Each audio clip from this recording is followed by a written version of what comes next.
Hello, everyone, and welcome to this episode of Think of It This Way, where I, as an instructional designer and learning enthusiast, talk to anyone that comes my way that I invite in any field to discuss overlap between their fields and mine, specifically with a focus on learning and how learning takes place in their domain. So this week, it is my pleasure to have my cousin, Alex Trampas, along with me. Alex is a four-time degree holder or a quadruple degree holder from Berklee College of Music in Boston, having traveled there all the way from Greece, but we'll get into that in a moment. 4 degrees in jazz composition, performance, film scoring, and classical composition. Alex, thank you so much for being here. Thanks for inviting me. My pleasure. So let's get to it. I ask everyone at the beginning of the podcast for their origin story. That is the tie that binds us all together. You know, where things all got started, what passion led you to do what you're doing today. So please let us know without any further ado. Well, my uncle is a musician. He has a music school in Athens, Okay. and when I was young, he really wanted me to learn music. So he started me on the violin when I was 6 or 7, something like that. Wow. Okay. And that didn't last too long because I really remember my instructor. He was really bored. He was extremely bored. He was like holding the violin like that and trying to talk to me like that. And then he didn't really care much. And so like 6 months after that, I just quit. I found absolutely no point in that. Huh. And actually, I found out that a few years after that that time, that instructor quit music as well, and he became a painter, Oh my. which is Okay. well. I mean, if he was bored, then that doesn't work no matter what.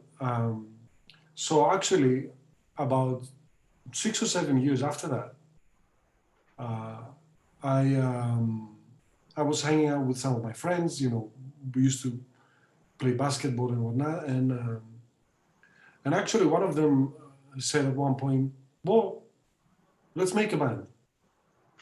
All right. What do we have to do? He said, "Well, I play the guitar, so I'll play the guitar, and we should have a band that will only play Rage Against the Machine." This is fantastic. I love Rage Against the Machine. Um, so, so he said, "I'll play the guitar." Okay. And then another guy said, "Well, I'll play the drums." All right. And then a third guy said, "Well, I know how to play the violin. I'll play the violin," which is weird because Rage Against the Machine don't have violin. But all right. So I'm like, "Hey guys, what should I do?" I was the youngest one. Well, you play the bass. All right. So I so I got me a bass and I started taking lessons at my uncle's music school with a very talented multi-musician. Actually, he ended up teaching me the bass, piano, theory, harmony, counterpoint, fugue, singing, like Oh my a God. All right. bunch of different things that I've studied for maybe maybe a decade or so. I started with him. His name is Manolis Kavalos, Okay. and these are only a few of his talents. I mean, he also taught Byzantine music, and he was a guitarist, an amazing guitarist. He also played the saxophone. Uh,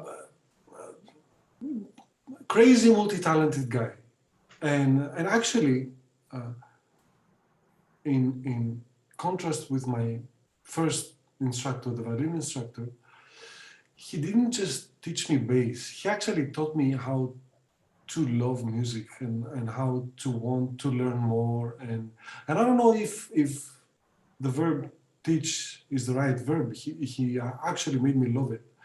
He showed me why this is something to love and why, like, okay, you can do it.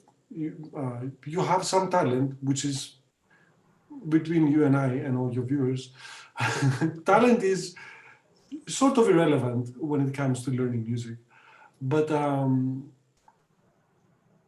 yeah, he inspired me a great deal to do that thing. And at some point, like all great teachers do, he said, "Well, listen, this is as far as I can take you.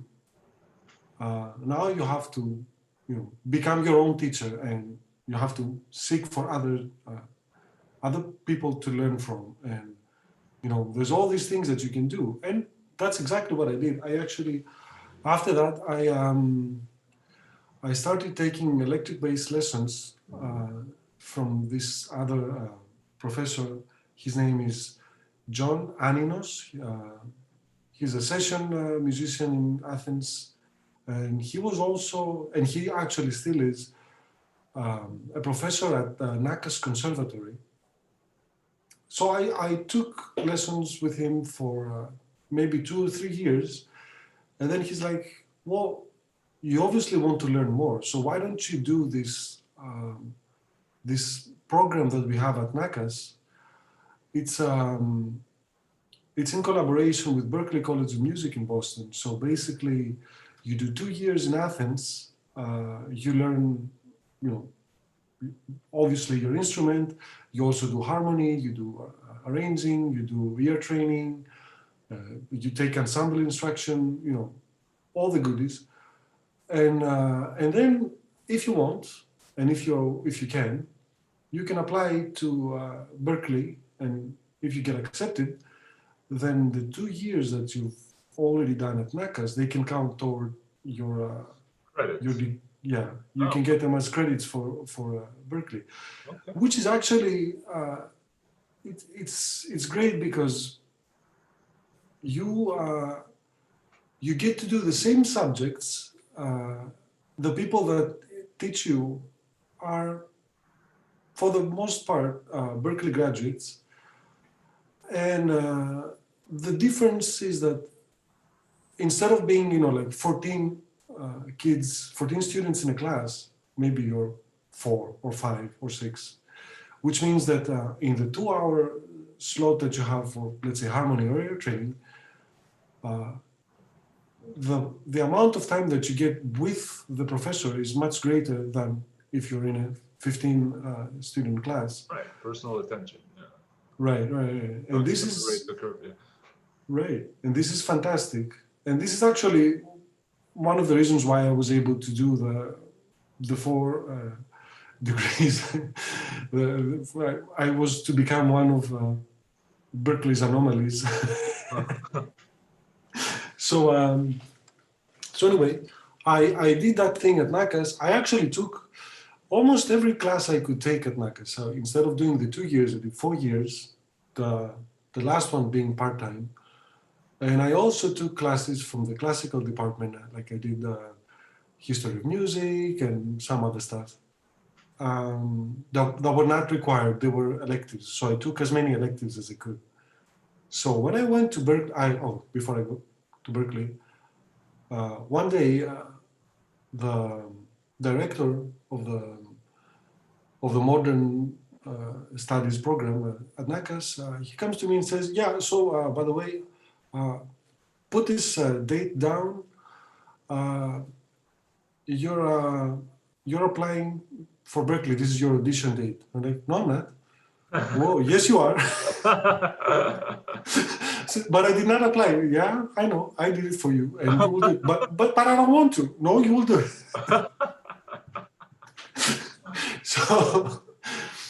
So anyway, I was pretty scared because being a naturally lazy person, At least you're honest. I don't like challenges and I don't like competitions. And actually, I found out much later that something that one of my favorite classical composers, Bela Bartok, said: "Competitions are for horses." Wow. Yeah, music is not a competition. Interesting. Well, anyway, it's attributed to him. I don't know if he really said it. But, so anyway, I prepared as best as I could. I did the audition. My auditioner was Larry Monroe, this amazing educator, one of the people that actually built the Berkeley curriculum, uh, and um, and I got a scholarship, and that was an even greater shock because I thought that but I'm not good enough. But Wow. well, it turns out that that was not true. Well, I mean, they thought otherwise anyway. So I took the I took the audition. I got a scholarship, and a year later, I arrived in Boston, uh, not really knowing what to expect or like pretty much, you know, clueless. Um, and I started taking lessons, and I remember that during my first semester, um, once I went through the first month sort of like breaking period, um, I I started getting excited, and not only with the classes, but I tried to understand the system. This is something that I really like to do. I don't know why. Maybe because one of my very good friends growing up studied ergonomics, and you know that was like one thing. Okay, we understand how things work, and then we can see how we can improve it and what we can do with that. Well, now you're speaking my language because you're trying to reverse engineer the system and then like reconstruct it to your favor or influence it. So that's exactly what I do as a learner. I'm a learning engineer. Like, how does this work? You know, and how could I take it apart and make it more fun and put it back together more enjoyably? So Right. In yeah. other words, break it. Yeah. And so that's what I did. I mean, I set up a look ahead schedule. So um, I did a new Excel spreadsheet, and then I put all the classes that I had to take for my degree, and then I also added all the classes that I would love to take, and then like I had columns for, let's say, grades and how many credits and when is it available and which one has to go before what, so that because some have prerequisites and all that. So if I want to take that class by that time, then what do I have to do before that? So I did a bit of planning uh, ahead, and then I did the other thing. So I was able to transfer about 48 credits from NACAS, Mm. and then I I took advantage of the credit by exam system that they have at Berkeley. So basically, I took an exam of subject that I already had a good knowledge of, Okay. like let's say fugue or like advanced counterpoint or whatever, all those things, or traditional harmony and things that I really had a knowledge on. And so that way I was able to collect maybe another 20, 30 credits or something. So that was great.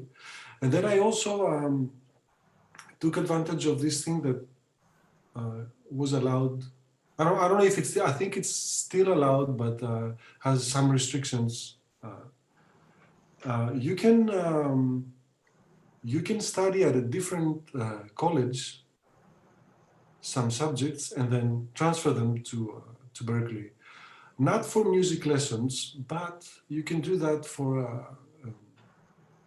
like general education courses like college writing or history of Western Civ, or all those like 3 credit courses that, well, they're stupidly expensive at a private college, but at a community college you can take them at like a third or more of the cost.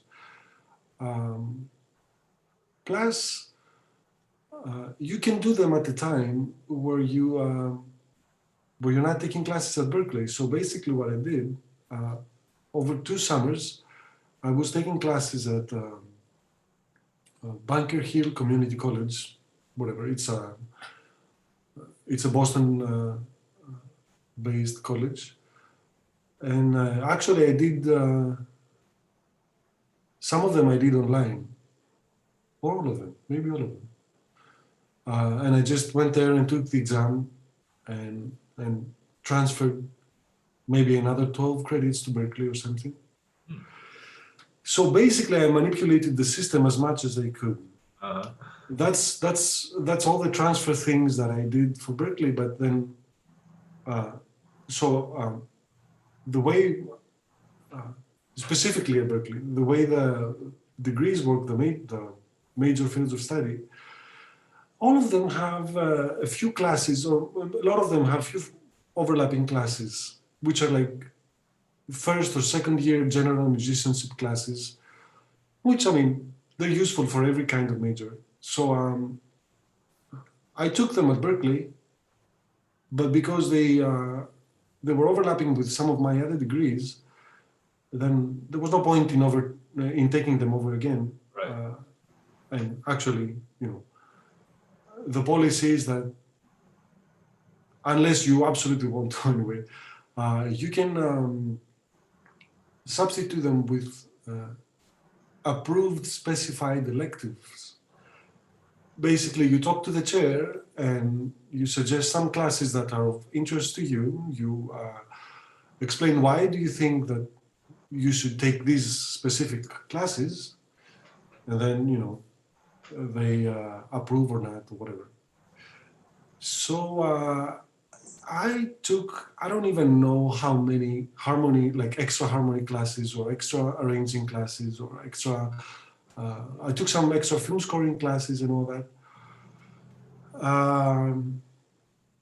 And I was able to break the system, like you said. Well, the downside to that, because there's always a downside, is that there was no legal framework for them to actually give me 4 degrees, but the registrars made a mistake. So I actually have a degree that is film scoring and jazz composition, and another degree that is, I believe, composition and film scoring or something like that. So they left out one of the 4, but then they gave me a letter of certification or something that says that I have completed all the requirements for the performance. Okay. And the second downside, I mean, is that before my last semester,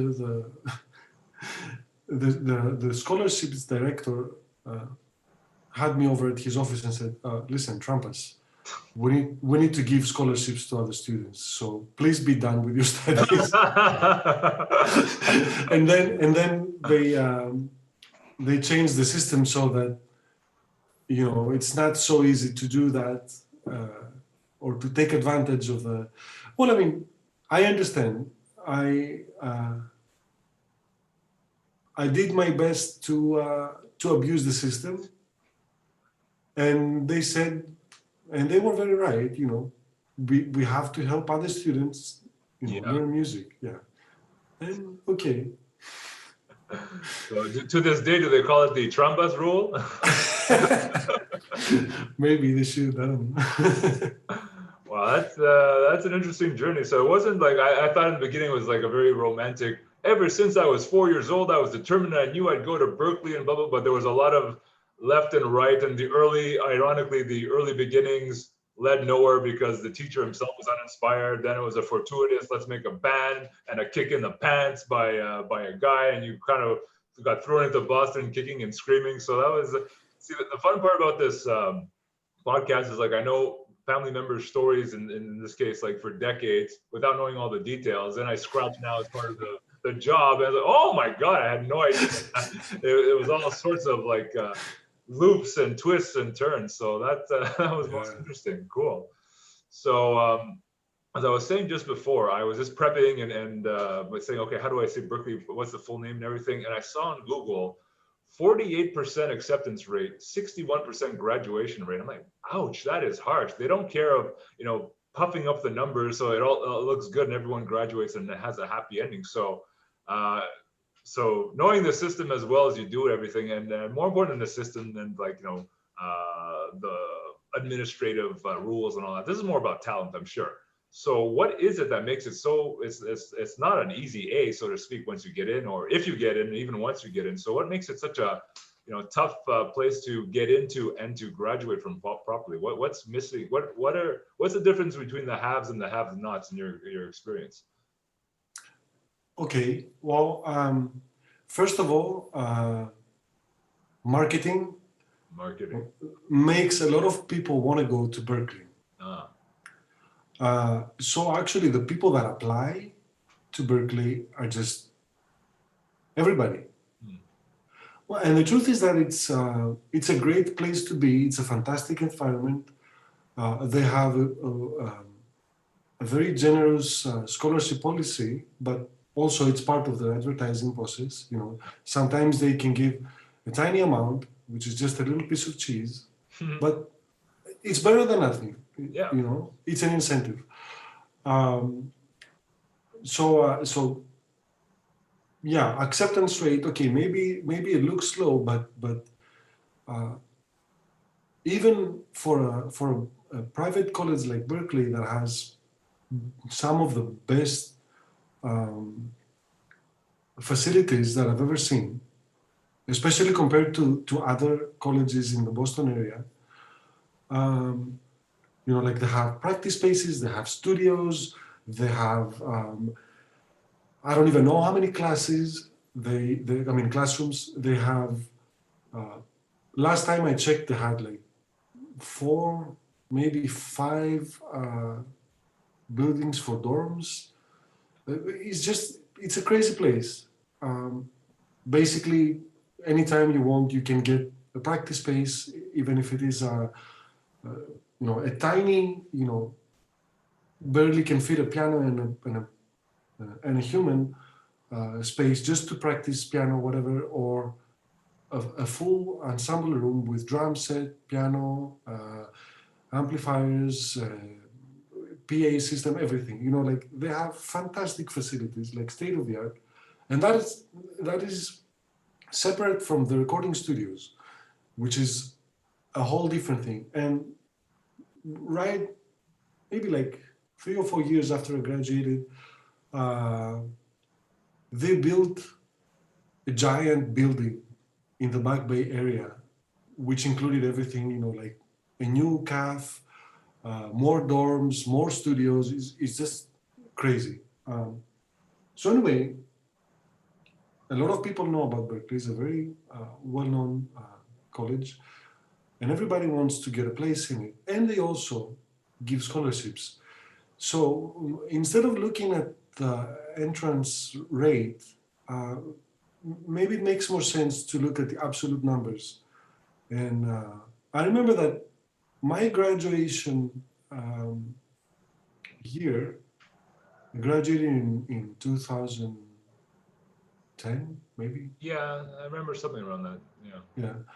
Uh, I think that Berkeley had something like 4,300 students, 4,500 students, and about 1,200 of them graduated, which is, but at that time, was the biggest number ever. And every year, they break the record. Um, so that's one thing. Uh, they are at capacity. That's why they constantly expand. Hmm. That's one thing. And the other is that the success rate, well, I mean, I have 4 degrees, and I can tell you with absolute certainty that you don't need a degree to play music. Right. Um, and also, another interesting statistic that, well, I mean, not that I care about stuff like that, I don't care, but it is an impressive statistic, is to see how many Grammy winners are Berkeley grads or Berkeley alums. And that is a distinction that actually will reveal much to you. Uh, a lot of people that are very, very successful in the music industry are Berkeley alums. Are they graduates? Well, not really. Maybe they did a semester or two. They took what they needed, and then they started their own musical career. For example, there's this thing that for a very select number of students, like the cream of the crop, they they can sort of like choose whatever classes, individual classes they want to promote their artistry and basically build their own curriculum according, I mean, very tailored to their own needs. These people don't need to graduate. Hmm. I mean, they can only play everything they need to play. You know, why would they need to graduate? And and yeah, I mean, maybe the percentage, the 60% percentage, looks a bit low, but it's not about the degree. It's more about making connections. It's more about finding what you need to develop your own, and as stupid as it sounds, your own voice. Uh, and not so much about getting a piece of paper that says, "Oh, so and so has done this and that." Whatever, who cares? When you go outside, out to the music business, to the music world, uh, what matters is if you can do it. Okay. It's not like an office where you know you have to show some qualifications. Well, you just have to play, and that's enough. Okay, I get it now. It's yeah, I've seen another field, like even in athletics or what else? Even in my degree, I had like one of my bosses got what he needed with a degree, and with like 3 classes to go or just a thesis to go, it's like, you know what, I don't have time. There's some personal stuff going on. I already got the job or the career that I came here for without having to finish the entire thing. So there, I guess some people are more attached to the classical thing of, yay, I got the paper and there's a ceremony, and other people are like, I already have what I want. I'm cutting baits. I'm out of here. Thank you very much. So, okay, Right. that's definitely a perspective I didn't consider. So thank you for enlightening me there. So yeah, next I was given that you have 4 years. Sorry, 4 degrees. How many years did you stay there anyway? At Berkeley? Okay, so I did 4 years at the NACA's conservatory, Yeah, and then another 11 semesters at Berkeley. semesters. So basically 4 years and 4.5 years. Yeah. Okay. So you've definitely had your share of different teachers, and again, Mhm. I'm fresh off my the previous podcast with my cousin on the other side, George, who plays Buzuki, and he said, okay, yeah, for me, I had a basic training with. At first, I read the notes and the tabs, and then it took me 2 3 years for the basics, and then another 2 3 years for more advanced, and only now after last 5 years am I feeling that I've come into my own. So you have the benefit of like a plethora of different teachers.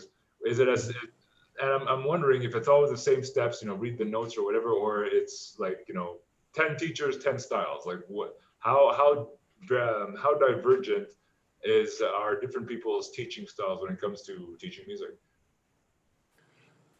Okay, well, every professor, every teacher has their own approach, Okay. Can you provide but like an example or two just to say, oh, this versus that?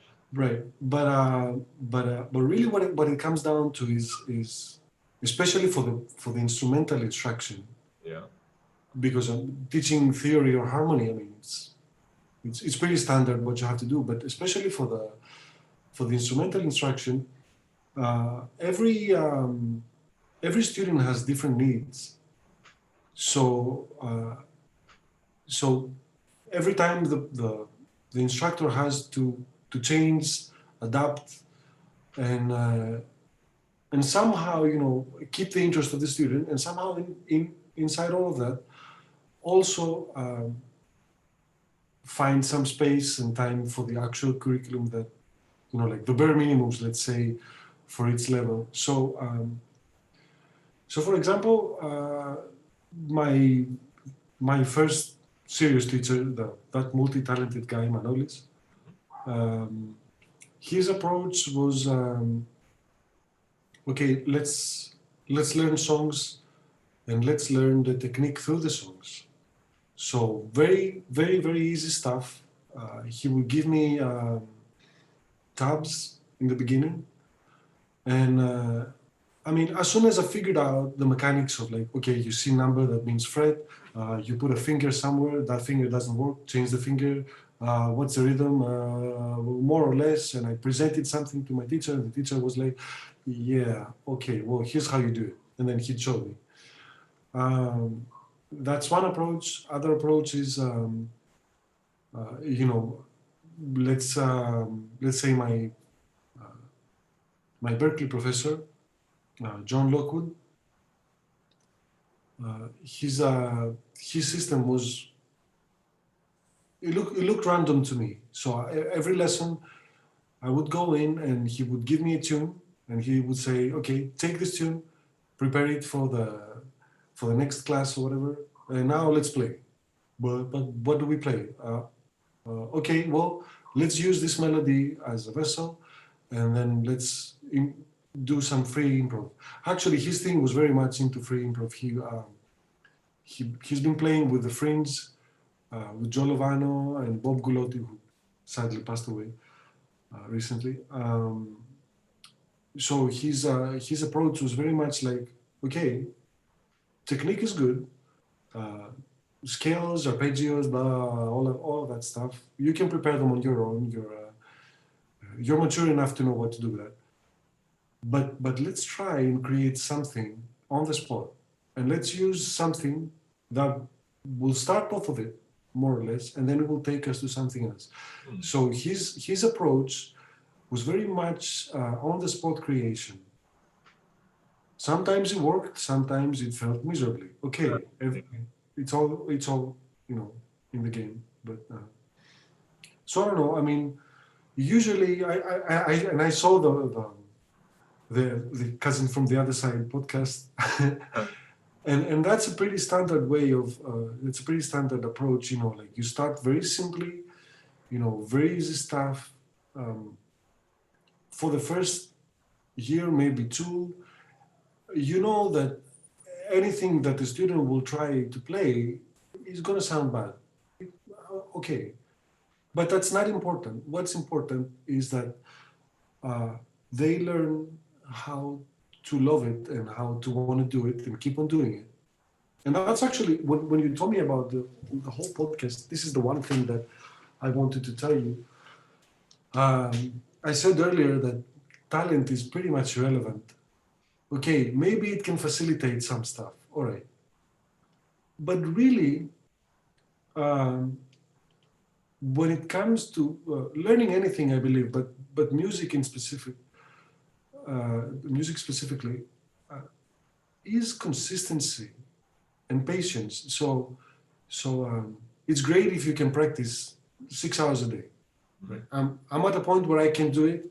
I feel great about it and everything. But it's more important to study every day than study, a lot. Yeah. That is actually, it's hard work to do it every day because some days you just don't feel like it. But it's not hard work doing it. So maybe you can only do it for like half an hour a day, but you have to do it every day. Every day, put like a little schedule and just do it consistently. That does not require talent. You don't need talent to do that. All you need to do is persistent. Be persistent, and that's more beneficial than talent. Talent comes into play much later, maybe when you want to do something great and come up with a great concept, and have an interpretation that gives back something to the world, and something grand, or like maybe talent comes maybe to voice if you're born with a nice color in your voice, because you cannot really change it. You're stuck with whatever voice it is you have. You can work on it so to make it sound right. You can hit the notes with the right rhythm, the right dynamic, whatever, but you cannot change the color of your voice, right? So That's maybe a part of talent. Okay, but other than that, it's just being consistent. And that is something that the teacher will inspire you to do, to want to do it more. That's what my teacher did, and most of my teachers. I mean, I had some teachers that were really bad, even at Berkeley. They're everywhere. I mean, sometimes, it happens, Yeah. but whatever, you know. Wow. Okay. So again, this is the fun of the podcast, drawing parallels with our experiences in the learning industry. There's been a recent, still a couple of years already, a trend called micro learning, where instead of giving you this entire 2-hour course, like dropping it like a piano on your head, do this and digest it, which is really unrealistic, goes along against all like the mainstream learning rules of how it should be properly done. It's like, okay, let's take this and let's do a 5-minute capsule here. Here's another 5-minute capsule. And at the bare minimum, you could do like 5 minutes a day and you still have the momentum. And they say it's the same thing at the gym. You're not going to go work out for 6 hours and then do nothing for Right. 6 weeks. So it all has the same mechanism at the end of it, of just a little each day to gradually take you from point A to point B, that rather than trying to cram it, which is just just exhaustion and explosion, and nothing's going to come of it. So interesting Yeah. you bring that up. Actually, and maybe you know more on the subject. One thing that they keep telling us, they kept telling us at Berkeley, and I don't know if this is like an urban legend or I mean a myth or whatever, is that in order for your brain to actually learn something, you need to do it for 21 days straight. Hmm. For habit formation. Yeah. Yeah, so this is something that we try to do. I mean, maybe you practice a new piece or a new technique or a new concept. You have to do it like every day, every day, even for a little bit.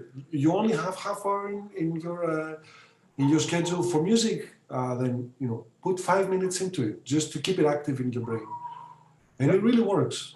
Yeah, it's they. I'm not sure if it's a myth or not, but they say Jerry Seinfeld, the comedian, attributes his success by having written one joke, at least one joke a day every day. And it's like, don't break the chain. And apparently, he put out a calendar with a little X. Okay, I wrote some jokes today, and I wrote some jokes today, and I wrote some jokes today. Just keep up the momentum. So it's Right, like the compound interest of learning.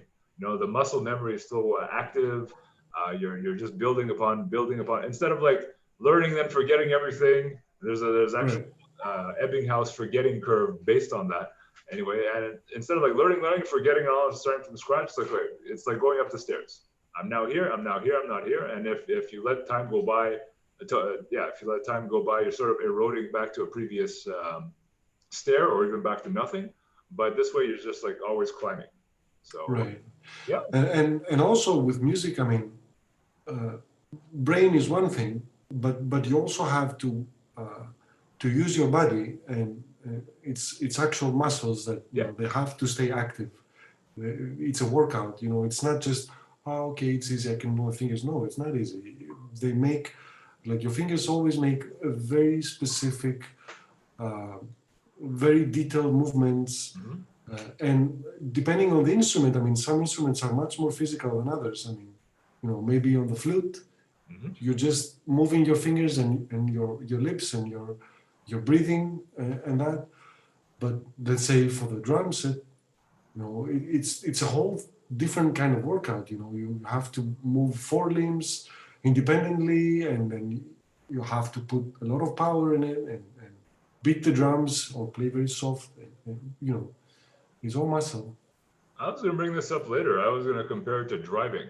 At some point you can like almost, not that you want to do it, but it's just as an expression, drive in your sleep because it becomes subconscious. Everything that you like, parallel parking or some doing things in reverse would strike me with terror when I first learned. Now I was like, yeah, and that's the end of it. But all this took like years of practice. And then it goes from the active memory to like the subconscious, and it's like, yeah, it's nothing. I got it. So Right. yeah. Yeah, that's why we practice certain things throughout all our career. And actually, this is a different thing from most other professions. Uh, for a musician to actually remain a musician, they have to keep on practicing. Let's say for an engineer or anything like a mathematician or whatever, um, you go to school, you learn the stuff, and then you know basically you don't study anymore. Maybe you use your skills, and that sort of keeps your skills active. But with musicians, keeping your skills active uh, is actually a full-time job. Mm. So you need to devote hours every day to be able to do that, and let alone becoming better and doing all the business aspects, Yeah. which is a completely Oh, yeah, that's why different thing. some have managers and just like offload that so it's off their brain. I imagine. Yeah. Well, yeah, yeah. Yeah. So I was gonna think of something. We'll get back to it. Anyway, you're touching upon a point that I was gonna think. Oh yeah, I was gonna say that I think maybe realizing that these days, I had the naive notion that my cousin George, it's like, okay, you learn Buzuki, it's a static form, you learn what you learn, you learn Zorba, whatever, and that's the end of it. And it seems so static to me. Like, not that it's not impressive, but static. But I said, no, I still take occasional classes and learn something new. I'm like, learn something new? Really? Oh, okay. And I think really everyone has to learn something new. Like in my field, technology is pushing things forward, not only just cool new software, but evolution in learning theory itself. There was, in a nutshell, in the past, there was a theory called just behaviorism. I'll reward you or punish you if you learn something well or not. And then there's cognitivism, where it's like, okay, let's structure ideas the way that thinking about it like flowcharts and a certain architecture and so forth. And then they were talking about constructivism, where it's like, no, it's an ongoing form, like you're saying, like improv, which is fun because I have that as a hobby that I want to get back into next year as a resolution. Now, it's a constantly evolving format, and as you experiment, new distinctions make themselves appear, or are a byproduct of the evolution of the technology, or people rubbing ideas up against each other. So in the end, I thought your field was a little static. You thought my field was a little static, or other people's fields were a little static. I don't know if anyone's field is static these days. At least the vast majority of those that aren't going to end up being automated. Like cashiers at a grocery store. I just paid for it by myself the other day. But anything that requires some skill that cannot be automated, at least not just yet. I think we all share that. I don't know if it's a burden, but that ongoing responsibility of continuously learning. I absolutely agree. Yeah, you're right. You're right. Yeah, you cannot say something, and even if okay, so one problem nowadays in the music industry is actually discography, and discography pretty much died when the internet became established. So artists do not make money from selling records, and record companies, you know, they don't make a profit anymore. And what really happens is that the internet changed the way that business The model has. got turned on its head. Right. And then like people came up with new ideas in order to keep the business going, like the miserable experiment of Spotify or whatever. But I think that the good thing about that is that it forces people to come up with new ideas. Okay, so this internet thing is this new big thing, and it completely changed the way of our lives. This new technology, and it ruined some professions, but also it made us become innovators. Yeah. And actually, over this past maybe like 5, 10 years, being a musician is not just playing your instrument anymore. You have to know how to use a computer. You have to know how to record yourself. You have to know how to make basic videos. You have to know this. You have to know that. You have to become more responsible for self-promotion. Hmm. Because back then, the only thing you had to do was just like learn the song, go and record it, and do some concerts, and then you're done. Maybe do some teaching on the side. That was pretty much it, and that made you a complete artist. That is not the case anymore. you No, have to you have you to have to evolve. you have to be a musical entrepreneur, man. You gotta have to throw an MBA on top of your 4 degrees. No. Or get the manager to do it for you. Yeah, I actually I support that. I mean, some jobs are there because some people know how to do them. So no matter how good artificial intelligence becomes, I think that still a human being will be able to create better music. Yes.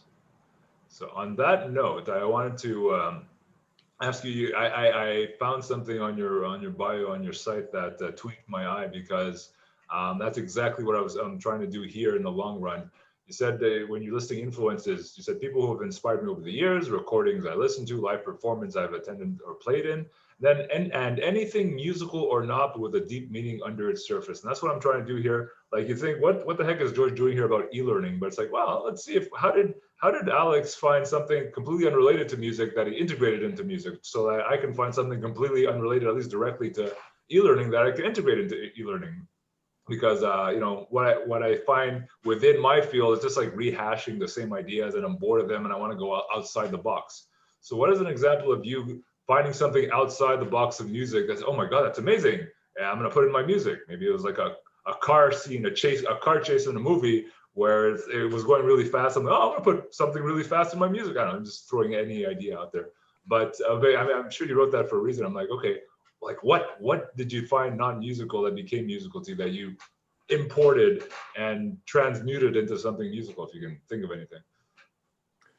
Okay. Wow. No pressure. uh, yeah, right. so so I think that maybe there's no direct relation to that, Okay. but I think of it more in terms of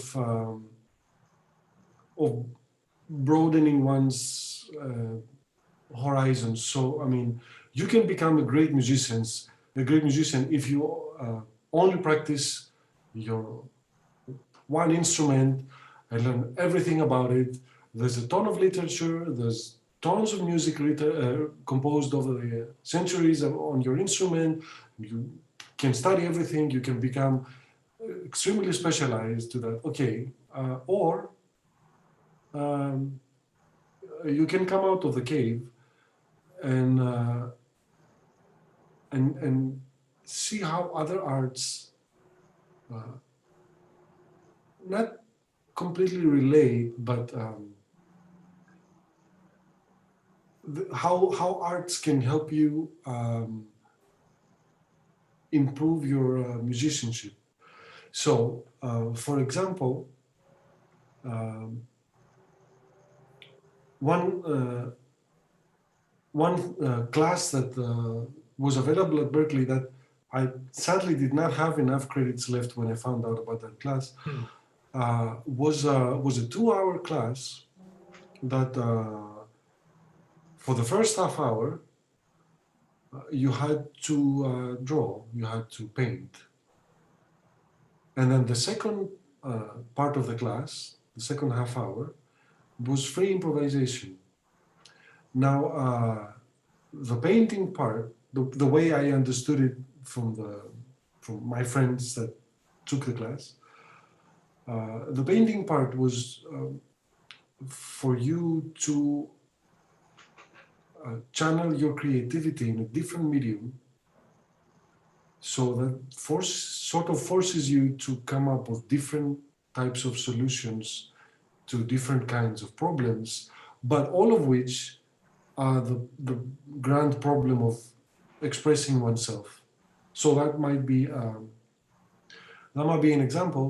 And actually, one thing that I've done with one of the bands that I played and recorded in Boston, Cloud Ludu, um, sometimes we did concerts where we we gave the audience, like sheets of paper and colors and pencils and crayons or whatever, and we asked them to paint something, whatever.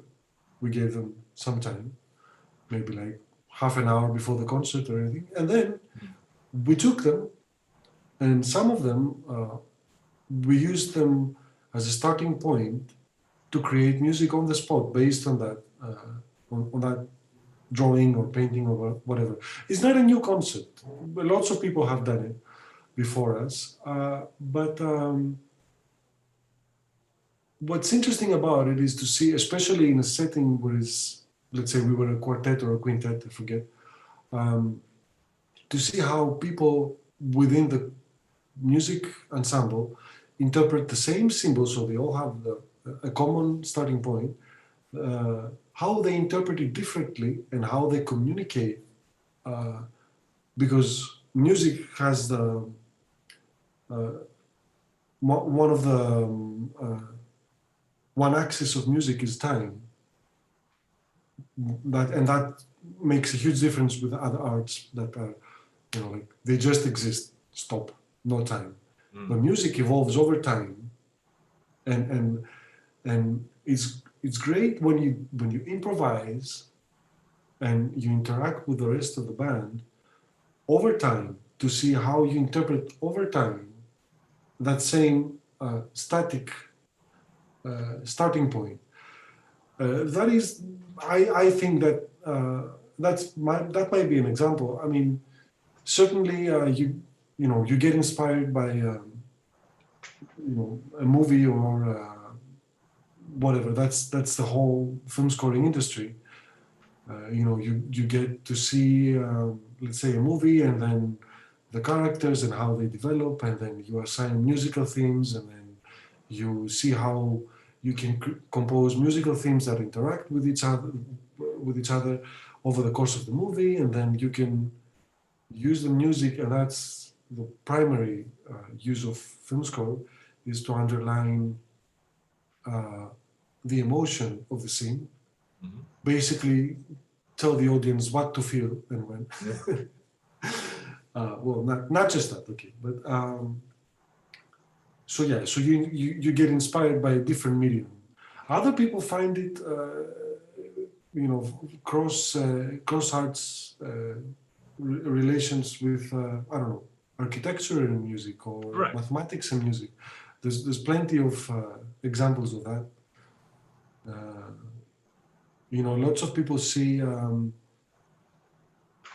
let's say, in famous buildings like the Parthenon, they see the harmony in the pillars, and then they sort of imagine something that leads them to a musical outcome based on that harmony and that counterpoint that emanates from that building. Touched upon that in my courses. Like there's something like it follows the golden rule. That's that spiral thing. That yes, the Fibonacci numbers. Yeah. Yeah. Actually, you know what? Now that you mention it, in a class that we took that I took that was analysis of Bartok's chamber music, basically his string quartets and some other works that he composed. We counted the notes and the sections, and based on the metronome markings and the time elapsed and everything, and we found out that he was very meticulously following the golden rule in his music, in organizing his music. Not surprising. And that for those that like have gone into Bartok's music a little more, they can see that really there's a mathematical aspect in his music. Yeah, but there's also the same thing happening in Bach's music, and Bach was also a numbers lover. I mean, he I don't know the term in English, arithmosophia, is in Greek, so maybe Somewhere like a numerologist or a numerophile or something. Right. Yeah. And actually, now that you mention it, there's a great book that compares the music of Bach with the paintings of M.C. Escher and with the theories of Gödel, the mathematician. Wow. So yeah, I recommend that to you. Maybe you'd like to read it. Yeah, no, I don't think it's not a coincidence at all. It's like I taught a course in cybernetics. I won't get into that. That's like a whole podcast on itself. But I began the course with saying, folks, it's all the same thing. You know, the same patterns represented in different contexts. And the project was your project could be about anything about getting your band together. It's about mastering a video game. I did it about my job. You'll see that there's systems and subsystems there that are universal to any topic you want, and that's what made the course cool. So I'm not surprised at all that you talk of universal patterns that are just applied in different environments, but they all follow the same rules at their essence. You know, so that's Yeah, the topic. we love fractals. Yeah, We use them in music. indeed. As just as a tangential thing, I almost like I'll risk ignorance here, but I was just wondering this. You know, you mentioned Bach and everything, and you think classical, and again, maybe that there's that amateur erroneous notion that yeah, you know, classical is static, and when they're playing, people play classical, be a Bach or a Beethoven or a Handel or a Liszt or whatever. Are there people trying to be modern day Mozarts, like new classical music? Is that an active field, or is it everyone's just obsessed with thousands of years, whatever, how many hundreds of years ago? Well, yeah, very much so. Actually, when we say classical, we refer to a specific period in time. So, you know, like there was Baroque, then there was Yeah. Classicism, then there was Romanticism, and then there was 20th century, and actually, what you say classical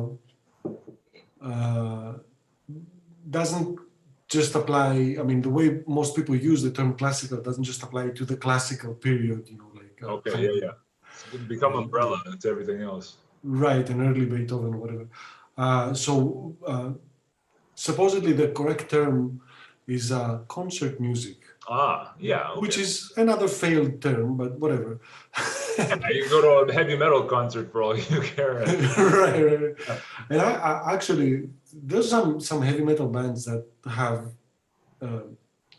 very serious classic type of arrangements with like classical, like symphonic orchestras playing. Oh yeah, Metallica tried that, I remember.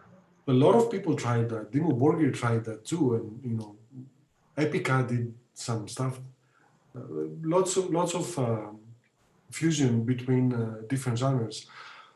So yeah. Anyway, people keep on writing music nowadays, and not only they compose music in today's style, which is as diverse as you can imagine, because the classical sort of like concert music or whatever term can't really be defined anymore.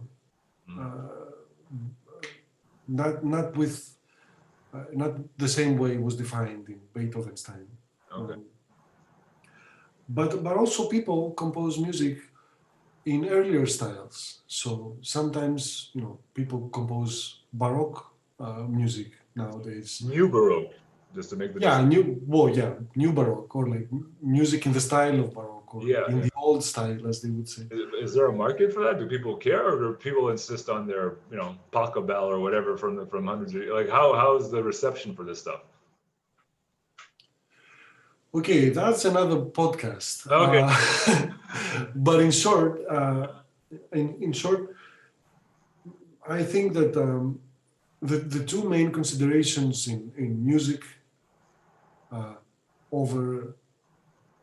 since the beginning of music, are innovation and specialization. So you either do your best to do something new, and maybe it fails, maybe it doesn't. Maybe you discover something great. Yeah. Maybe you discover something that is not great yet, but somebody will see it and take whatever element and then develop it. Yeah. Right. Or you are the guy that develops it. So you take a pre-existing style and then you try and take it to the maximum level you can. And that's been happening, since always, very few composers were both innovators and specialists. Mm.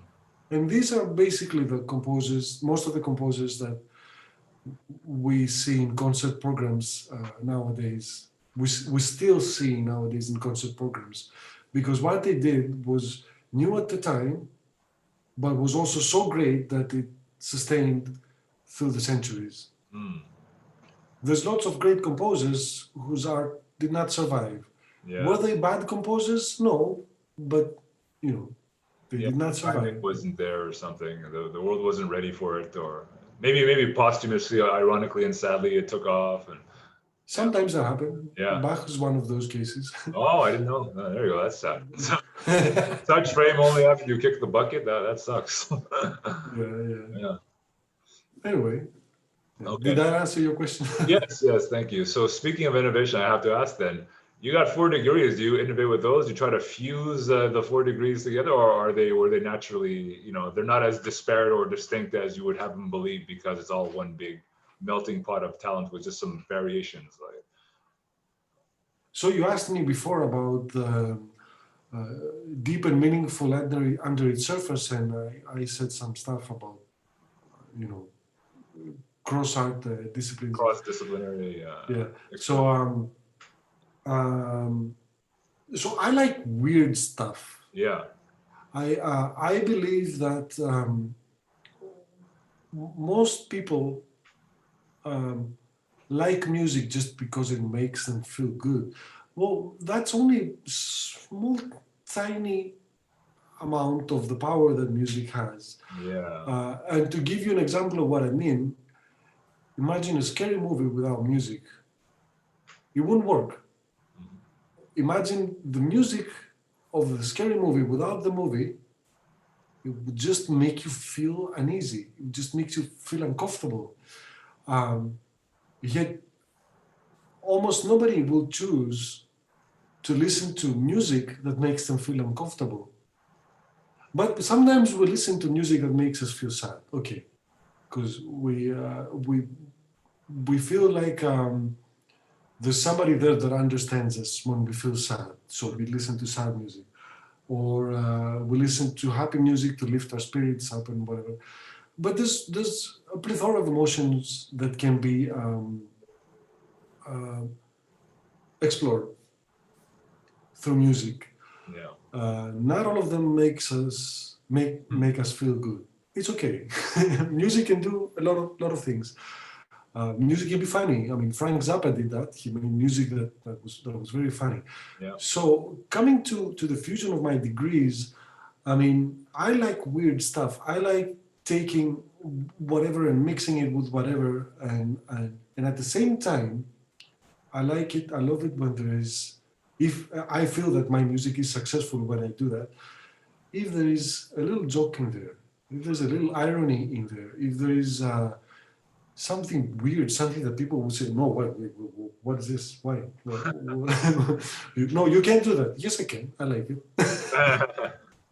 So the way I use that. So basically, the different degrees I took was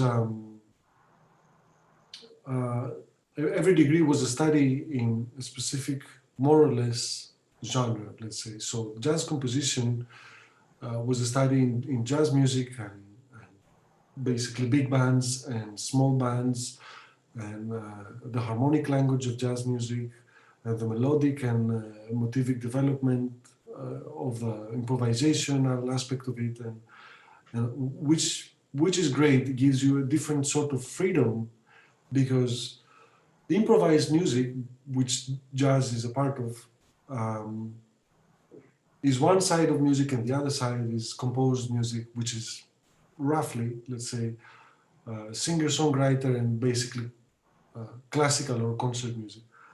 Uh, but what if you were to take aspects of it and combine them in a way that you don't know? And this is something that Mingus did a lot.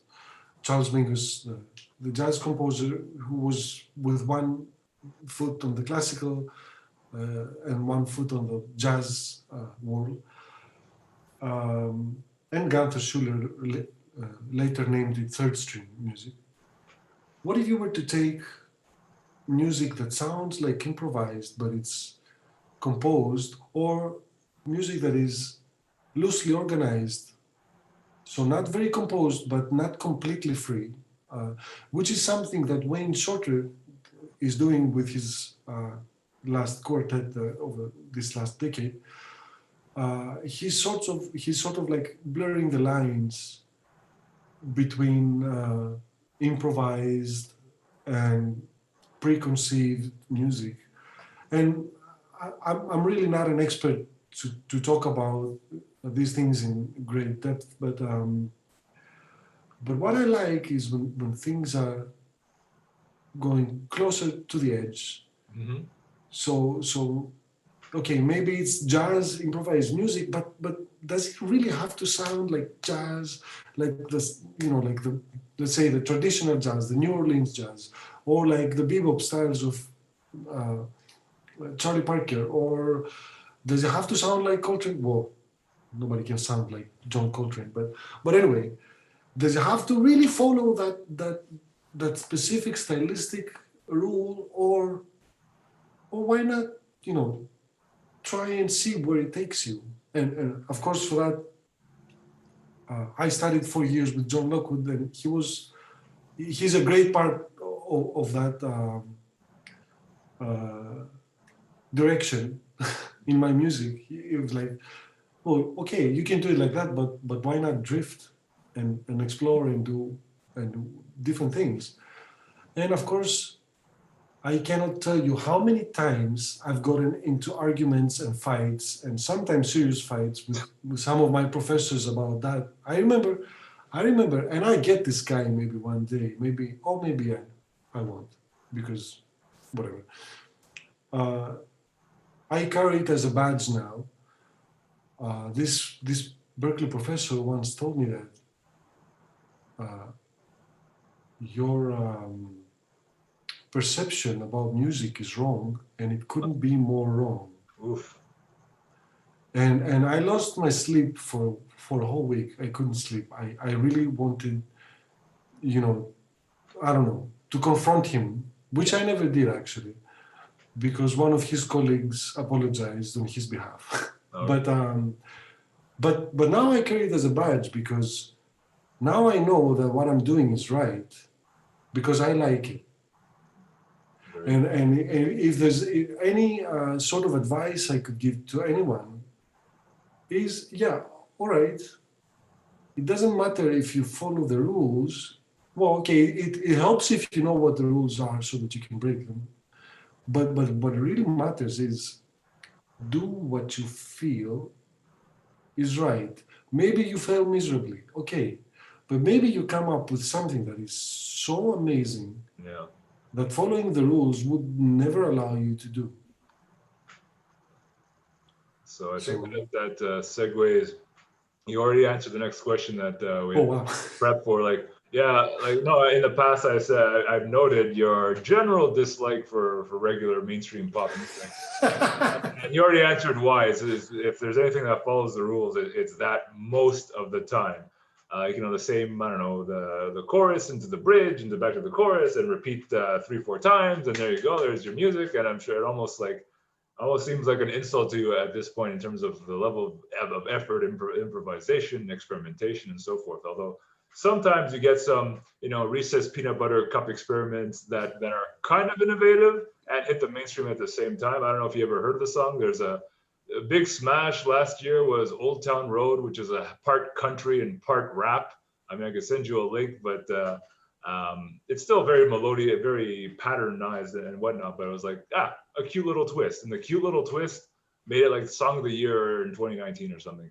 But it only lasts 2 minutes. It was ridiculously short, but set the world on fire. It was like, Well, you know what? I mean, pop music is called pop because it comes from popular. yeah, And the reason it's popular is because it works.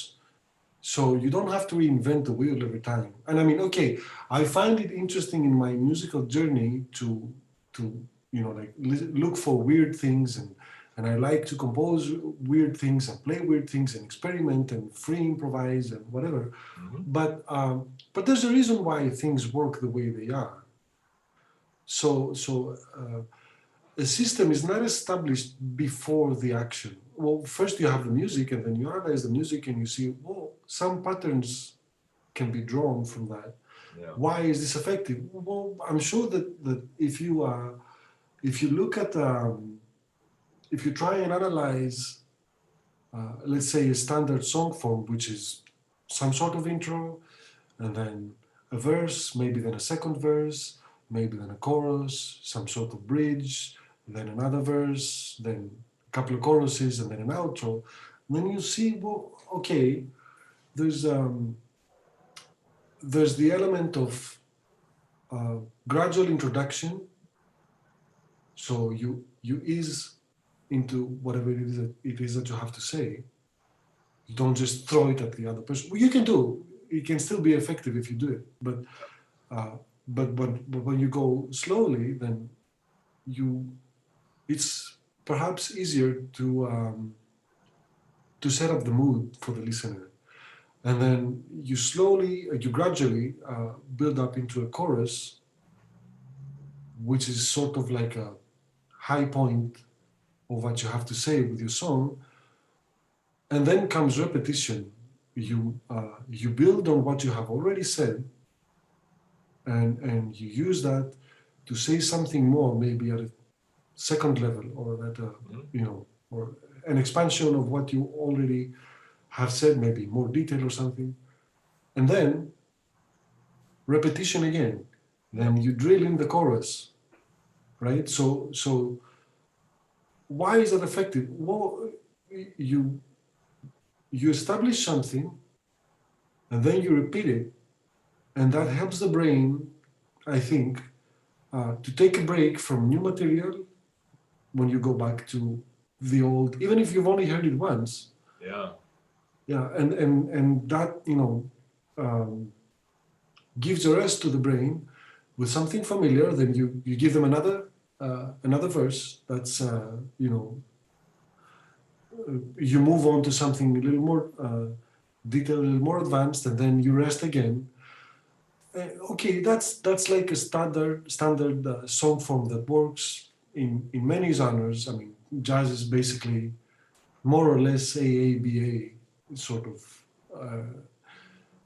The form is more or less AABA, even if it has improvising for the bigger part of it. Um, so yeah, okay. The thing that I don't like uh, that much, I don't prefer it much, is commercialism. Hmm. Is is when music, instead of uh, being the message that you want to say, it becomes a means to make money. Hmm. So then the means become irrelevant as long as they achieve the goal. That I don't like. I mean, and that is something that is like the CEO of Spotify did this terrible comment about a month ago, a public comment about. I mean, he's notorious for underpaying the artists, maybe like, I don't know, 0.00000 something 6 cents per stream, or something like that, a very very tiny number. Yeah. And he did this comment. He said, "Well, I mean, if you're an artist, you can't expect to make money of your album if you only make an album once every 4 years." Uh, Basically telling you that it doesn't matter what you put out, as long as it's constant, Yeah. like constant production. Which, I mean, maybe it works for a factory, but music, um, it's not it's not really like that. Okay, you can make some money out of it, but it doesn't work that way. Somebody has to actually produce something, like come up with something. Like, it's like giving birth to something. You cannot make that part of an industrial chain sort of. It's just unimaginable. Yeah. I mean, you can do it, but then you come up with bad music most of the time. So I don't know. Well, okay, that makes me like jump ahead to a question I had down the line there that we went over, and I give you giving you the example of Prince, where he was like in a heated competition or rivalry with Michael Jackson in the early '80s. So he made Purple Rain, smashed everything, like great popular reception. And then afterwards, he put out like 30 albums or whatever, and then all like, well, like the thing is, he was prolific, and I don't think he did feel that pressure. So it wasn't like, well, I don't know the exact details, but I feel that was more from the soul. And it's like, I feel like I planted my flag, and from now, and I'm proud of it and everything, but from now on, I do whatever I want to do. And I don't care what the producers have to say. I'm rich, I can retire, blah, blah, blah. I have my freedom. I just put out record after record where the Billboard or whatever, the pop chart reception was like, a little bump here, a little bump there. But I felt like he made a switch to catering to commercialism to I'm my own man. I do whatever I want. I barely care what other people have to say. I'm going to have my niche. They're going to be happy with me, and everyone else could, do what they please, so to speak. So, and I was going to ask, later on, like when you're making your own music, it sounds like, I already have the answer. You don't feel the need to please much of anyone. It's like, I'm doing this for me. And, but you can confirm that. Well, it's very true. It's very true. I don't have to prove anything to anyone. I mean, it's a full-time job keeping myself happy, but I mean, okay, one thing at a time. I think that specifically for Prince, and I'm pretty sure that Tom Waits did the same thing, and I know for a fact that Frank Zappa did the same thing. Back in the time where record companies actually made contracts with artists, usually these contracts were for that many albums or whatever. So I'm pretty sure it happened with Prince, that he just put out albums to fulfill the contract, awesome. Not giving much thought or artistry or anything, which, whatever. If that's the way that contracts work, then whatever. But I know that Tom Waits did like maybe 6 or 7 albums in 6 or 7 months or something like that, just to get out of the concert. Yeah, the get out of the contract. Okay, but then again, I mean, you're Prince, you have your diehard fans that they will follow no matter what. Exactly. Yeah, okay, yeah. And it is a bit of a burden. I mean, a great example for how do you call it? Like an opposite example of that is the band Radiohead. Mm-hmm. One of the biggest, they started as alternative rock, I guess. They did some, to my ears, very mediocre albums. The first 2 or 3 albums to me were pretty indifferent. But then when they did OK Computer, mm-hmm. Then they did Amnesiac, my all-time favorite. They started making music pretty much ignoring what the producers and what the record companies and what the market said and this and that, and they just did the music that they felt needed to be made to keep themselves happy. Well, I'm sure they liked the earlier stuff, but they didn't, they were probably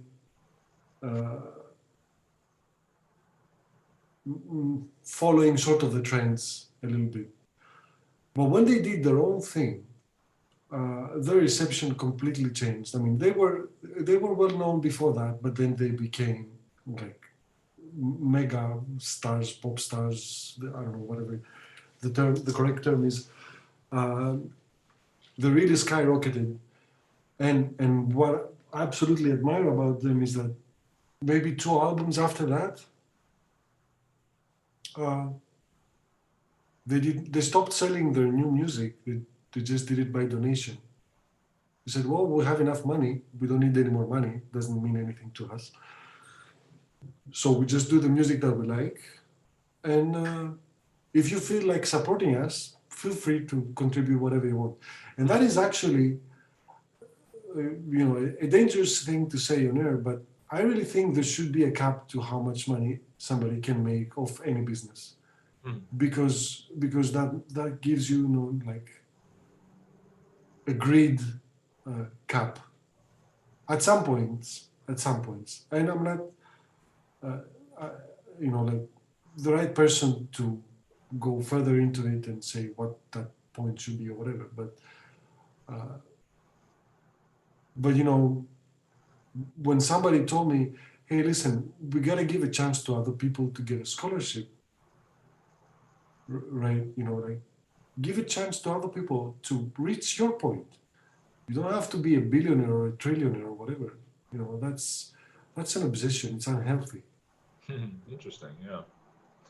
Um, that segues into a bit of into the other question we went over that I was very curious about yeah, indeed, the innovation versus the tried and true, the personal exploration versus the catering to the masses. And I was telling you like how I believe we've seen you here, the family has seen you here with Mario Franguli twice, and already the second time, like I heard him break out into, I believe the song is "I Believe in You," and I'm like, oh yeah, there we go again, and even to me, it felt like a routine. I'm like, I'm hearing this for the second time. I can't imagine how Alex is feeling. You're playing this for the 500th time. He could probably do it like driving in his sleep, like the going and everything. And I remember, I hear every now and then some artists are like sick of their music, like George Michael, Madonna, U2. I don't ask me to play Holiday, don't ask me to play Freedom. U2, I think, retired the Joshua Tree. I'm not sure. I heard they retired a whole section because like we're absolutely sick of it. And Good for the rest of the world. Yeah. really, okay, you could expand on that in a second. How do you balance the two? Does Mario himself say, "Oh man, I believe in you again"? And if or not, how do you compensate for that? You are like you're a composer as well. You're a musical director. Can you say, "Oh, let's do it in this style. Let's make a jazz version of it so that not only are we entertained, but the audience is entertained. Hopefully, they are entertained and they don't want the exact same thing over and over again." But it could be that the audience did want George Michael to sing "Freedom" over and over again in the regular style. So how do you? It's a push pull tug of war. How do you personally feel about it? How does Mario or Yota Nega or like I almost want an inside scoop here because I find it a juicy question. Like, how do you guys deal with the repetition? Do you innovate? You try to irate a little bit, get away with it? Do you get away with it, and so forth? Okay, that's a great question. So first of all, I mean, beautiful things. I mean, it is a great song, but and some of the songs that really make it to the concert for the 500th time, they really are great songs. Okay. I mean, So it's very. You don't get sick of them. Oh, you do sometimes. Maybe you do, but like they they have something that invokes a certain emotion. And some songs, I mean, even if it's the 500th time that you play them or listen to them, they can still invoke that first emotion, and that is a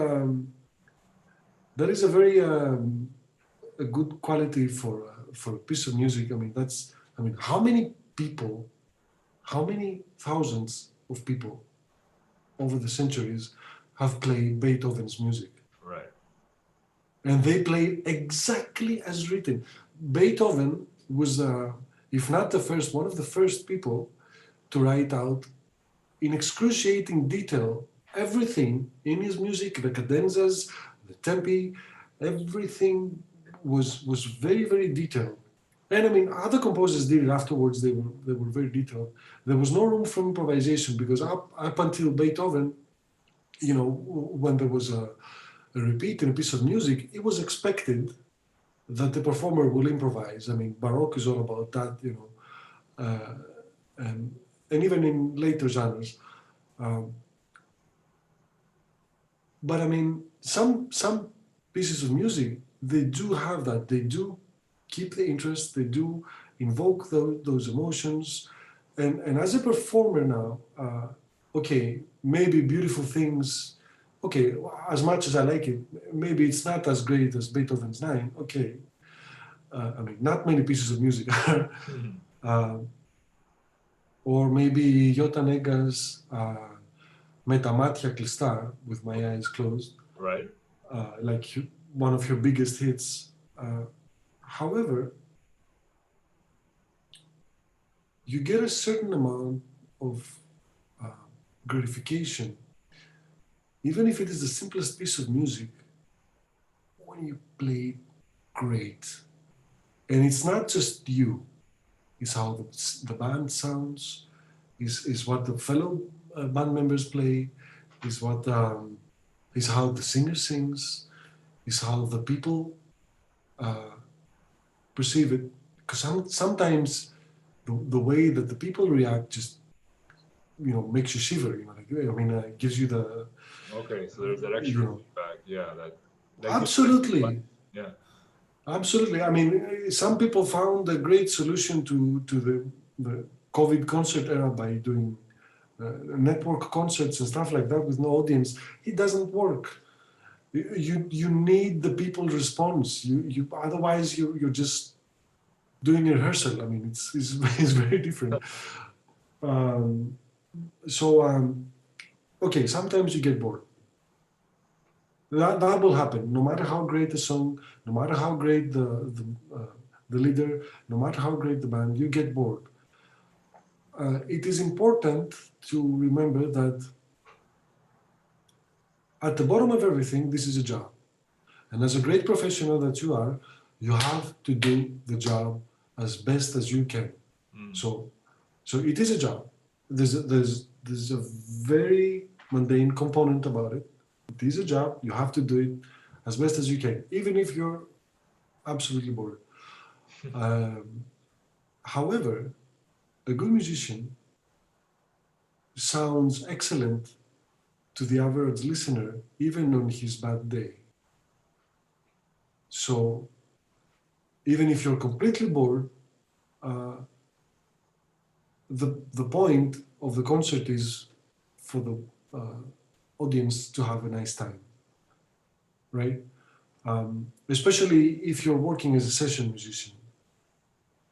Uh, Now, if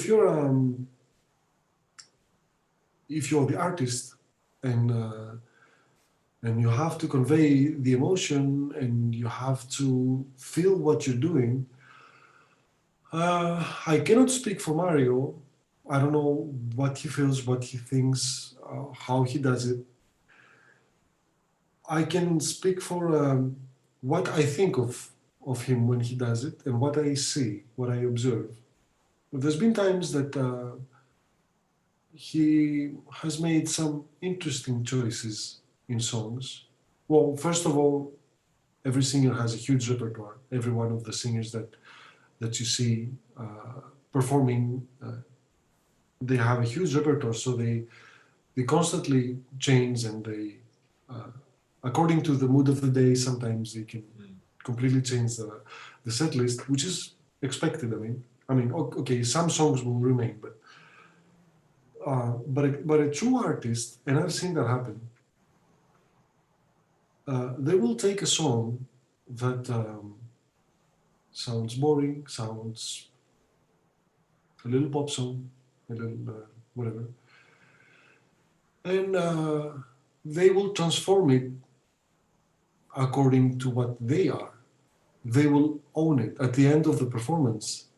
When they own it, the song becomes their personality, becomes theirs, even if it's just a cover. A true artist can do that. A true artist can really put his emotion, put his experiences, put his craft in whatever it is that he's quote unquote copying, like covering or whatever, so that it doesn't sound boring or mundane or whatever. Well, sometimes it will. Sometimes it's just a filler. Okay, whatever. That happens too. but you know, I don't know. Okay, cool. So yeah, it's true. I mean, there are some songs that still evoke strong emotions no matter what. But yeah, it's interesting. I have like a workout. I work out at home like many people, and I have a list from YouTube. I was like, yeah, I'm sick of this one. I'm sick of this one. This one's like 20 years old, and I'm still listening to it. So there's a certain power, and there's probably a whole other conversation about the whys and all that. So at this point, does like music transcend your life? One of the things we're going through is like when you go, if you were to watch a Bond movie or any film, would you care more about the Hans Zimmer, you know, and the sound and the score than the actual actors, you know, is because it's that pervasive to you, or you still try to soak everything in? Well, I mean, if I'm watching the movie for the first time, then I think I tend to concentrate more on the plot and the Oh, okay, okay. and you know like the story and how the actors convey the story. Uh, if I like the music very much, I mean the movie very much, I'll go back and watch it over and over, and then I start dissecting uh, and paying closer attention to individual aspects of the film, like you know anything from the photography to Uh-huh. the you know to why that angle and why did he Okay. say that and Start deconstructing it more. yeah, Yeah. but that's a different level of uh, experiencing the film. Indeed. Actually, if you pay too much attention, if if if the music becomes too much noticeable in a movie, then it's failing to work for the movie. Ah, interesting. Yeah, so you want the music to be there without being noticed. Oh, they say that about referees in matches, and you know, if they take the center stage, then they're screwing up. If True, true. Yeah, but that is, I mean, you know, even though it's 50% of the movie is the music Mhm. in terms of importance, but it should be there without feeling like it is there. It should work subconsciously. Yeah, cool.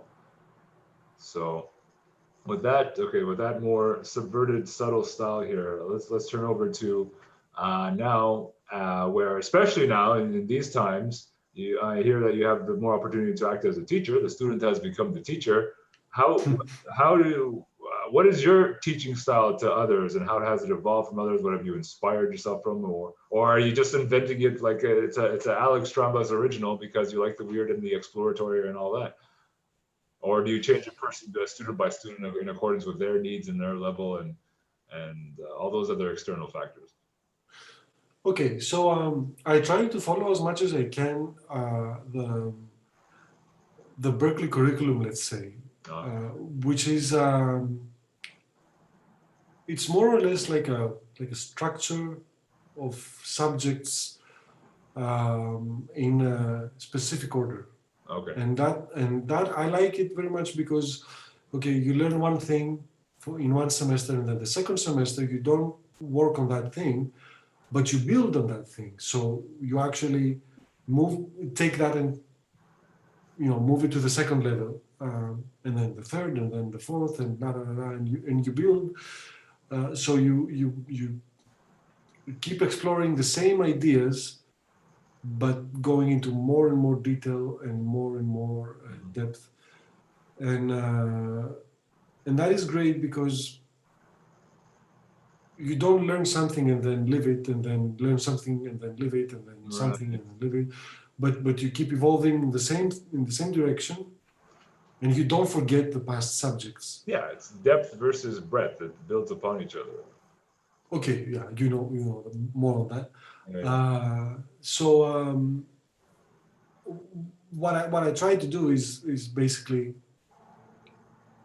in my private instructions, in my uh, instrumental instruction, uh, I make it part of every lesson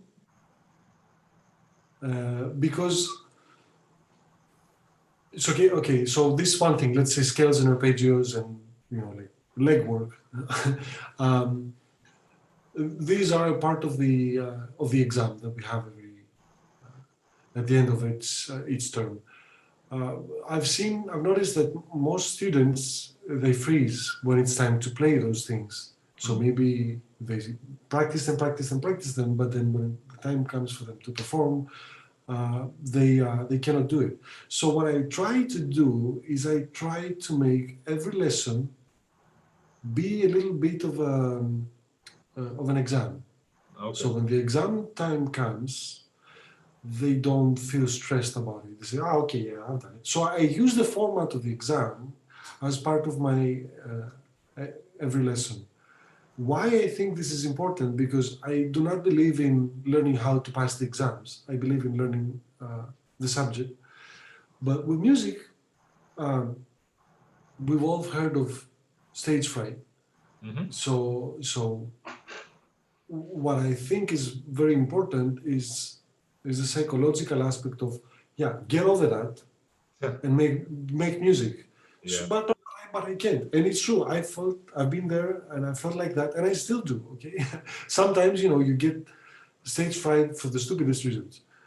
Um, but if you do it every time you push them with a stick and try to get them to reveal a tiny bit of themselves, then when the time comes for them to actually do it, because when you're on stage, it kind of feels like you're naked. Um, Mhm. you don't feel so weird. You've been exposed to that over time. So my teaching style is I always devote the first like 10 minutes to questions like that. Like play this scale, play that, and like mathematical Mhm. uh, construction and whatnot.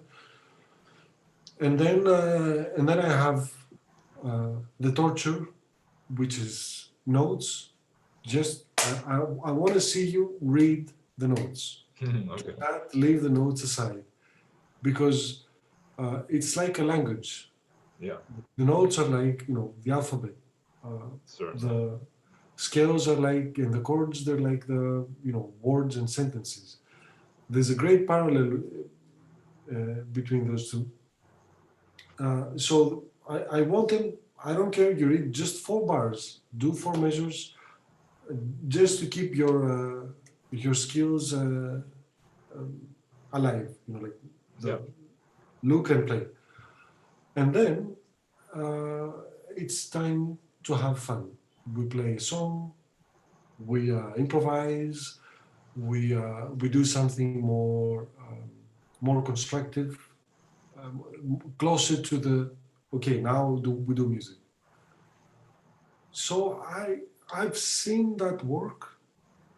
Um, the biggest thing through all that is to inspire the student to want to have them to want to do it and to convince them that they can do it and that it's not difficult to do it. All it takes is consistency. Mhm. The same thing I told you in the beginning. I mean, it's not that hard actually. Yeah, no, it does come back to that. It's like eating the elephant one bite at a time, and Right.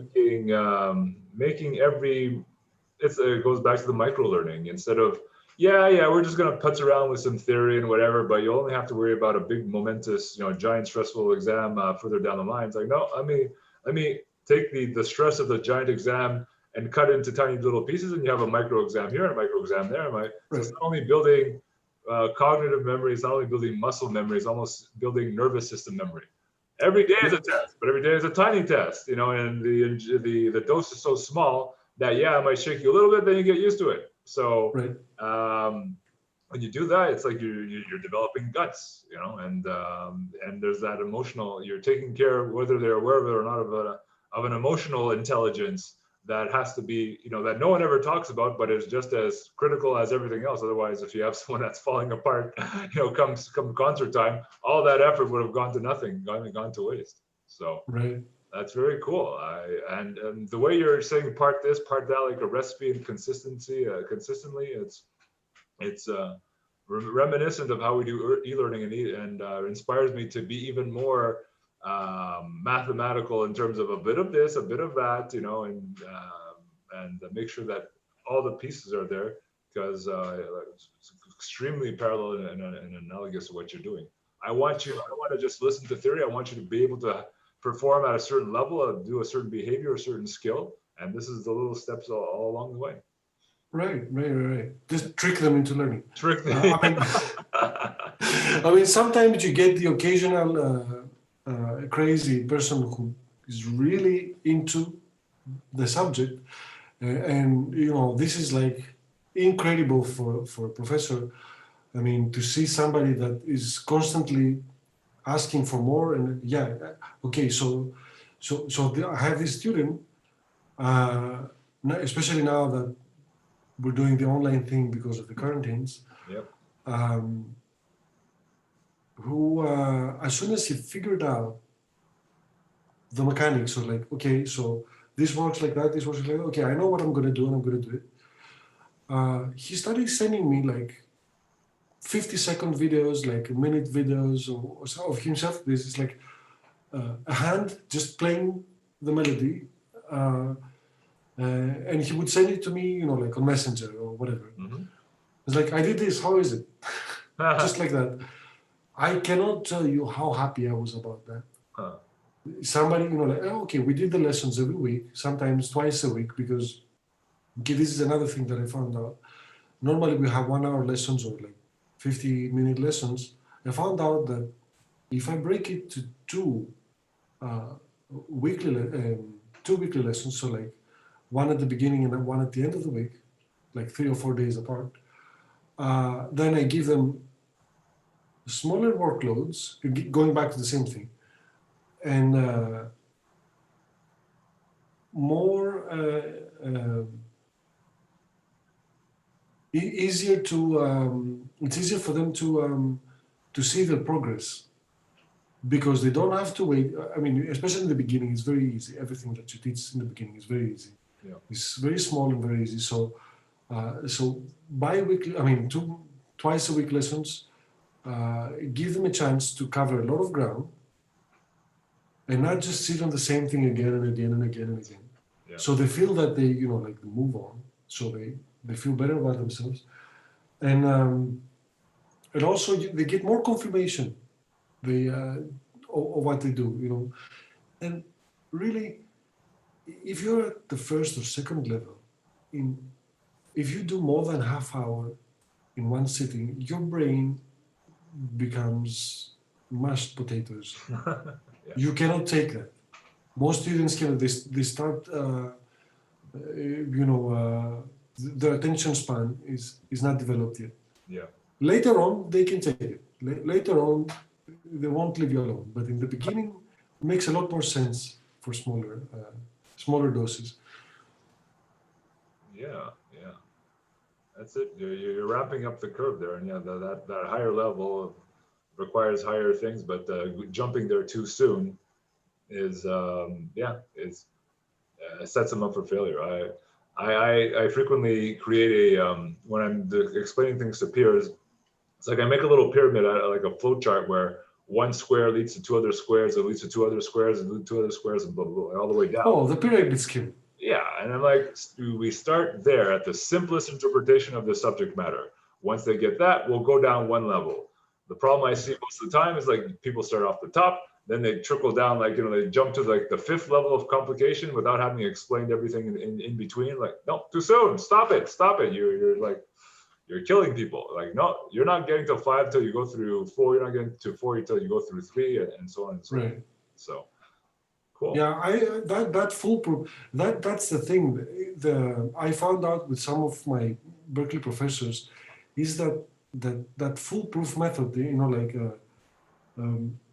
organizing everything as if you're the dumbest of the dumb. Which, I mean, nobody is the dumbest. I mean, everybody can understand those things. Yeah. But going through in that detail, as you say, makes it.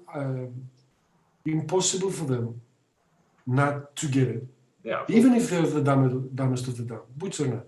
yeah, it's a common denominator, and I mean, you don't necessarily call it that, the dumbest of the dumb, because the connotation will make them No, yeah, simple, but no, you're just covering all the bases.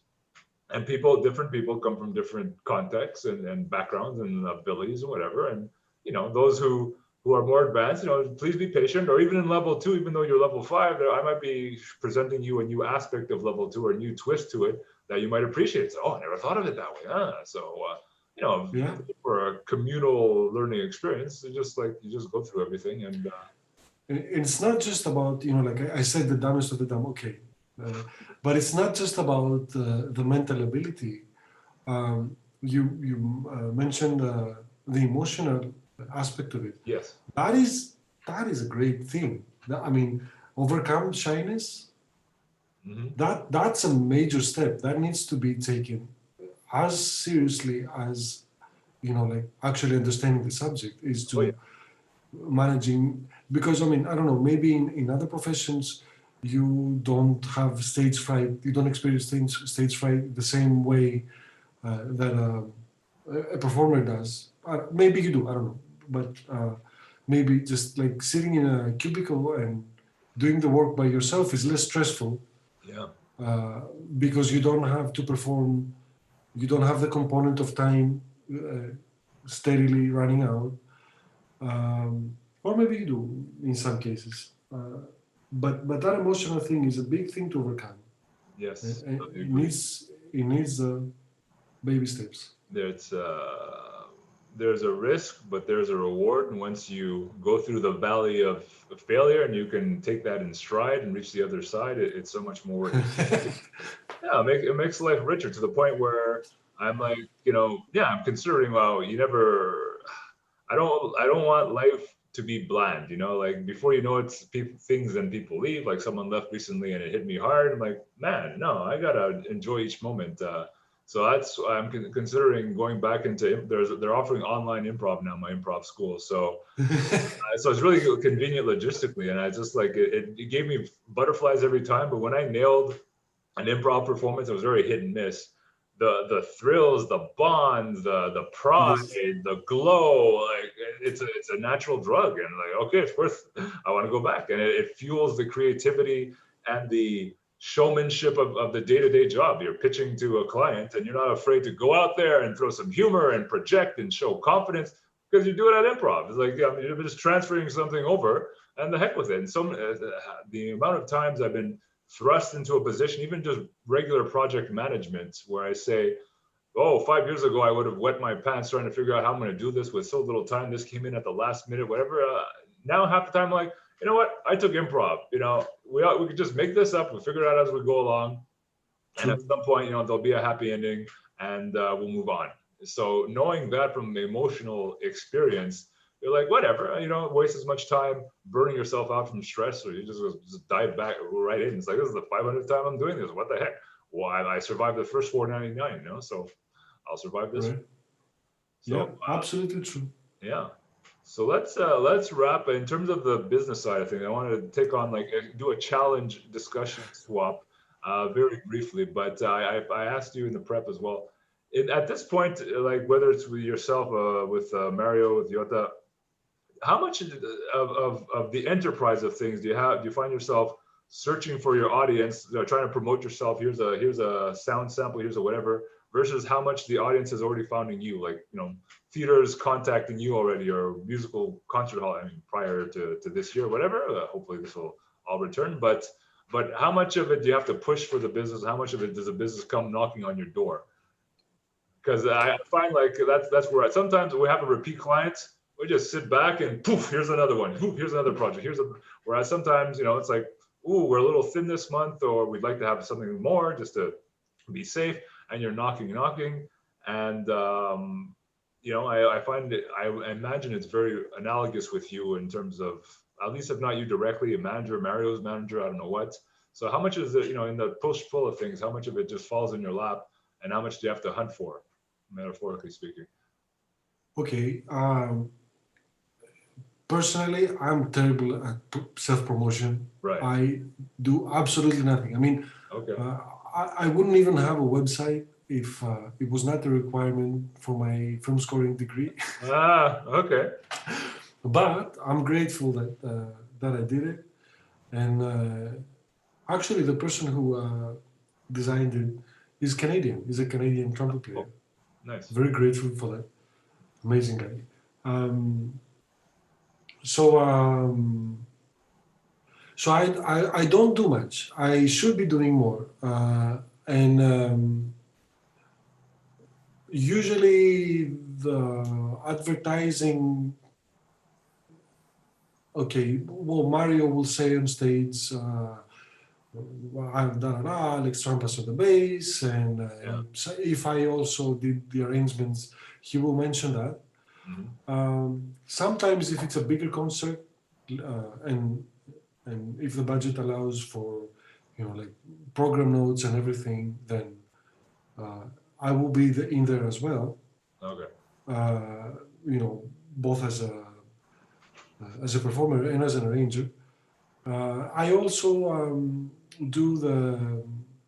I have a Facebook artist page, and I post everything that I do in my page on my page. Sometimes on my website too. I usually do all my tour dates in my website as well. Okay. Um, I have a discography page, but I don't have a store because I wouldn't know how to uh, work the back end of things. I regret not taking at least a couple of classes of music business classes at Berkeley. I should have done that. I was a snob back then when it came to music business, and like uh, like most things I've been snob about, and I regret it afterwards. But at least my consolation is that I never learned. So okay. Maybe you could But go back and get another scholarship and pick up a fifth degree. no, okay.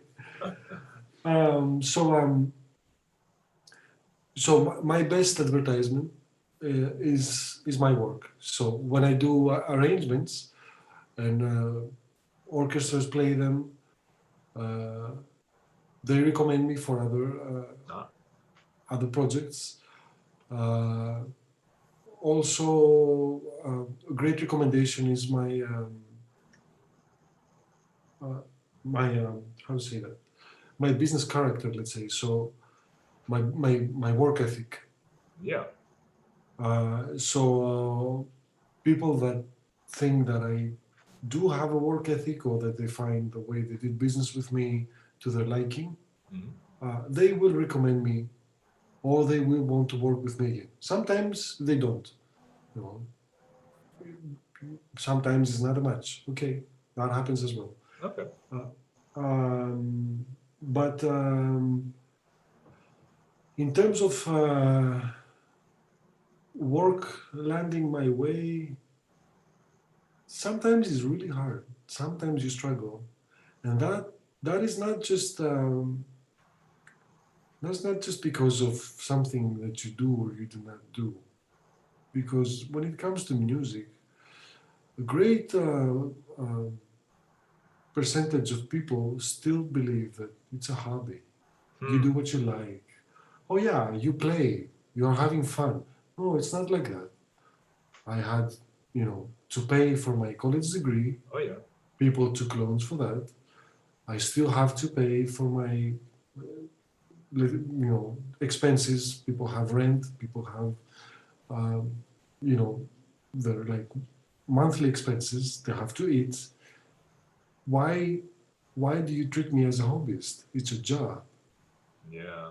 and one that requires constant work, one that requires, a lot of time during the day, and a lot of hard work to get there. People don't realize that just because we look on stage like we're having fun. Yes, we have fun. We like it. Maybe we're lucky, but if you think of it the other way, there's people that perform that do it just because it's a job, and they're absolutely miserable. Believe me, there's nothing worse than being miserable on stage. As beautiful as it feels when you're great on stage, Yeah. the opposite, the low point, is horrible, Hmm. is horrific, is terrible beyond imagination. Like you have to be there, you have to do it. Sometimes you even have to look like you're feeling well. No, you cannot feel well all the time. That's very difficult to put on a mask and perform. That is, I have enormous respect to artists that can do it and look fantastic every time when you know that it is impossible that they are fantastic inside every time. Yeah. But people don't realize that. They say, oh, yeah, you're having fun. Yeah, okay, yeah, maybe I give you a tip. No, you pay me a wage. You give me insurance. You give me everything that a human must have in order to survive. It doesn't matter what my profession is. Yeah. Well, I think that already answers it, and we'll wrap things up because that seems to be your greatest challenge, knocking or dealing with these misperceptions of, oh, you have it easy, you guys are, you have it lucky, horseshoe up the butt, and all that stuff. In terms of like, yeah, your life is all candy and roses and everything, and when it's not, I mean, uh, yeah, maybe you should do a few more of these in terms of like, actually that maybe that could help drum up business and shoot down these misconstrued notions at the same time. I love my work, but yes, I know, it might be like subverted jealousy. Like, oh yeah, yeah, I do get to play all the time, but I went through like 8 years, 8.5 years of formal training to reach this point. Expenses galore, leaving the home country, going back to the home country, all the travel exhaustion and the need to innovate. And so, yeah, if there's like a fan base, you can make a little fan page. You can, I'm just trying to be prescriptive and help out there, in a way because it's my nature. But sort of a blog or something, or yeah, if you had like your own, if you have a page or something, just make a little video about it here and there, just to spread awareness and appreciation. So because it's true. Like they won't know. I think it's partially jealous and partially ignorance and partially not knowing any better, just preconceived notions. And if you're there to like interrupt that pattern, maybe slowly but surely, more and more people will come to appreciate it and treat you more fairly. Because I didn't see that coming. Like, oh man, you guys are treated badly because everyone. I think it's everyone's like secret jealousy. I have a desk job, and you get to play the bass all over the world, and now you you're so lucky, and everything is always perfect for you, and blah blah blah. They can reach that distortion of things. Well, it appears to be like, I mean, it's understandable for you to say that. It appears to be like that because, you know, Yeah, even in your we are trained to do that. And, yeah. Yeah, but we're trained to do that. Yeah, yeah. But you don't know that my training or our training is to do that. So you think that it's just, Natural and yeah. yeah. Well, maybe it is, but not always. Right. Yeah, I don't know. I mean, and it's not like all musicians are like that. I mean, okay, sometimes it is. It gets into a whole political thing that I don't know if it's worth getting into. I mean, with the unions and everything, it's just there's no perfect solution. But this whole COVID time, I believe, really has helped people put things in perspective. Indeed. And see and understand that, well, okay, yeah, maybe you're a CEO and I am just a bass player, but we all want to live. We all want to have a nice life, pursue the pursuit of happiness. And, we have the same rights, basically. The human rights are the same. Awesome. All right. Super note to end on. I will just offer if there's anything you want to promote or advertise, your site, your channel, anything. as we head off the air, this is the time. My secret supporter, Dennis shirts and